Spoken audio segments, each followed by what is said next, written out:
So you've just seen now we're out, nice afternoon, well yeah, just after lunch, not about 1 o'clock, 2 o'clock, and she's coming down here. Now she does know this road, but then she knows most of the routes by now that we take. But there's a marked improvement in how she's dealing with big noisy lorries. And it's like anything else, it's just a time thing. But it's knowing how to spend the time with the horse or pony and what to do. Because if you overface them, i.e. push them too hard to cope with it, that's no good. They've got to sort of find their own level with a bit of guidance from you. So I've done this job a long time, and I suppose you get to learn a bit, you know, because she's done so many miles behind horses. But she has been a quandary, this horse, like hard to work out.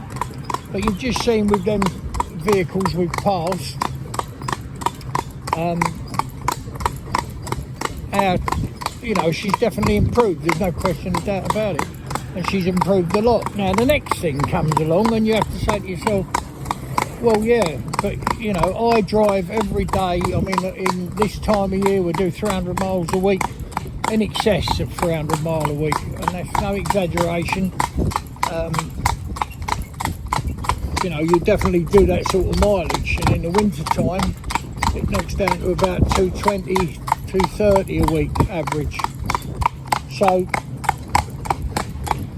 obviously over that period of time you get to learn stuff if you're interested in it, and I've not had one like this.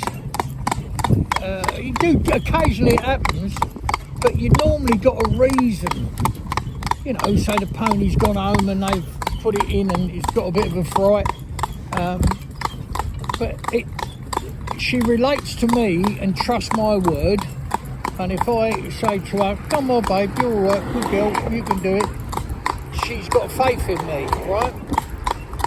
Now, she's got to have that in whoever drive, you know, they've got to have that. So what we try and do is to build up their own confidence so they can cope. So that's why back there with the, you know, and you see all the lorries, and I never spoke really, you know, because I wanted to go through on her own.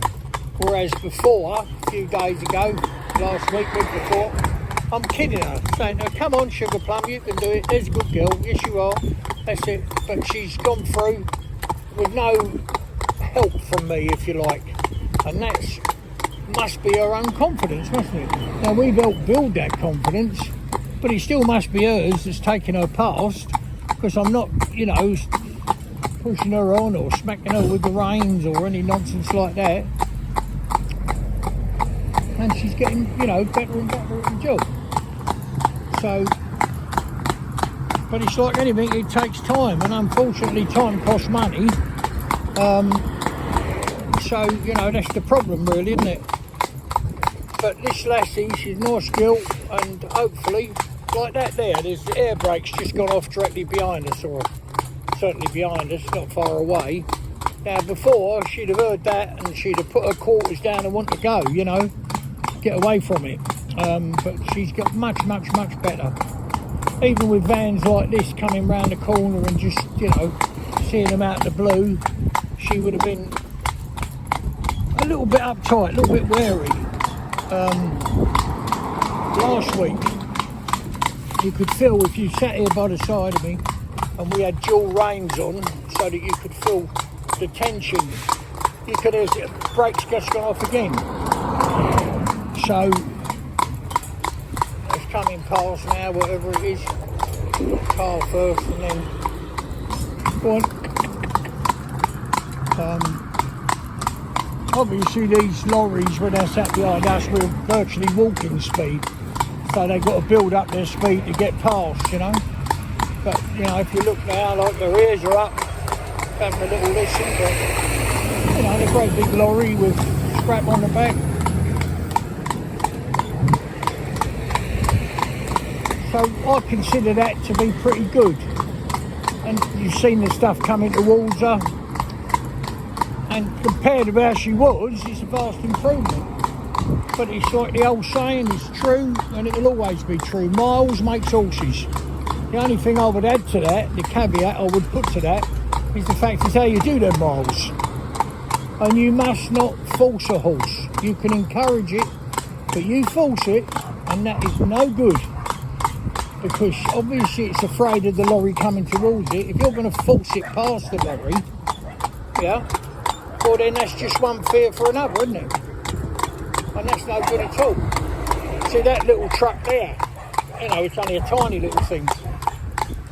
Well, within the last fortnight she'd have been taking notice of it. Yeah? She's not really taking notice of that stuff now. She's not really taking notice of the big stuff. And that will just get better and better. And the other thing is as well, they've got to go out. You know, it's got to be a thing where they're, you know, they're being used. You know, standing in the field, we're not doing any good at all. So that's the next problem. Not a problem, but something that's got to be overcome, is the fact that, you know, when people are owners are committed to work, aren't they? Light evenings are going now as we come into the autumn. So obviously all these things can add to the problem. But she's a sensible girl who owns it, and you know, no doubt she'll try and make a program where she can drive it at least every other day, you know. Also the other thing going on, you know, when she goes home, the benefit sides are that the horse will be turned out to grass, yeah? Now, we don't turn them out to grass, and people say, well, why don't you do that? Because they're working every day. Well, no, let's just correct that. When I say they're working every day, towards the end of their training, they'll have 2 days off. Still be fed, yeah? They'll be walked out just to stretch their legs, but they won't be going in harness. The reason for that is so that you know you can leave them for a period of time, and they're going to be okay when they come out after a couple of days off, you know. But when they're out at grass, Reed, the other trainer, is, you know, very much into, you know, understanding horses in all different ways, and got a tracker on a pony, and do like 6 kilometres a day. I think it's 6. No, it's not 6, it's 10. 6 miles, yeah. 6 miles, 10 kilometres. So 6 miles a day walking around a field. Well, you'd never believe it, would you? You walk a mile, well, it's a long way, a long, long way. So it does 6 miles a day, 10 kilometres in a field. Well, obviously, I'm not saying that tires it out, yeah, but when they're in our stables, they're fed short food, you know, so some sort of mixture, grain of some description according to what they need, you know, to keep their weight up and keep them at their job. You could have 2 identical built horses. One would need more than the other. You know, it's just like some folk. You know, some people can eat cakes and sweeties and all that type of thing, and, you know, never put on any weight.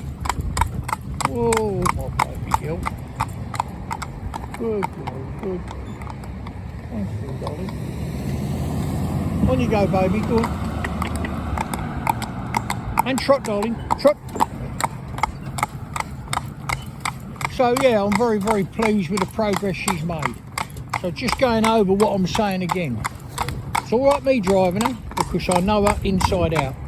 I know what she's going to do, when she's going to do it, how she's going to do it. Or I put it this way, I've got a good indication by her body language, the way she is, because I've spent so many hours, and I mean a lot of hours, sat behind and studying her like I do with each one of them. Or like Reed does if she's on the range, you know, it's exactly the same thing. You've got to study them up, you've got to understand them. You know, they're not all the same. If they was all the same, I wouldn't exist. I've said this before and it's perfectly true. Come on, baby, come. Right, that's it. And that's a nice one. There. We've got a bit of a breeze. You look coming towards us, the actual breeze. You can see the trees moving this way, bending slightly this way. Well, that's horse box. So they get a smell of horses that have been in the box or are in the box, you know, obviously. So she had a look, thought, oh, just coming down here, you know, where's the horse? So, yeah, so all I do all day is drive horses and try to understand them. And as I say, I wouldn't exist if you could write a book on how to do this. And whenever they write a book, and you follow exactly what it says in the book, exactly that, what it tells you to do, and then the horse, you know, for some reason, whatever it might be, I can't say, but goes berserk and kicks the cart and runs away, and you could speak to the author and say, well, look what's happened. They say, well, you didn't do it right. Well, every horse is an individual, and what you can do with one, you can't do with another. They'll all end up safe, confident and happy driving them. Yeah, I can mention 3 or 4 horses in the last, I don't know, 20 odd years. Well, no, more now, it might be 30 years since I've, you know, been where the start, you know, where my stables are now, that have done the job. Each one of them have done it. They're on there on YouTube, you can look them up and see. You know, that they hated the job, didn't like it. They still done it, but they'd done it under duress. They didn't want to do it. They had no enjoyment out of it at all, no pleasure in it, nothing about it did they like. Well, that ain't no good, is it? And there was one with Smoky Joe, there was a mare like that, and funny enough, I'm not saying that this is, and that was lovely there, they just applied the brakes coming to the roundabout on that Land Rover, and they're really squeaky, made a horrible noise. Again, you can't hear the noise as well as you can, you can see, all right, you can't hear the noise because the microphones on these cameras are all right, but they're not like being out here actually, you know, amongst it, do you know what I mean? So you can see her down in the town now. This is Stockbridge, lovely little town of Stockbridge. But she's going to come down and we're going to go up here, we'll get a cup of coffee and let her have a little rest for a minute. And then we'll drive back home, which will be like 6 miles, come over Don, 6 miles back. So, but as I say, the young lady that owns it's got to, you know, step up and, you know, so what, coming down, I think it's tomorrow, yeah, tomorrow, and having a drive, and it's her decision, absolutely her decision to say, yeah, I'll take this horse home, I feel confident with it. Because if she doesn't, then, you know, that's no good, is it? Because you want to be able to go out and feel confident with your horse. If your horse is, as I say, seen it all the things we show it, then obviously there's not much that's going to surprise it, hopefully. But at the end of the day, it's an animal.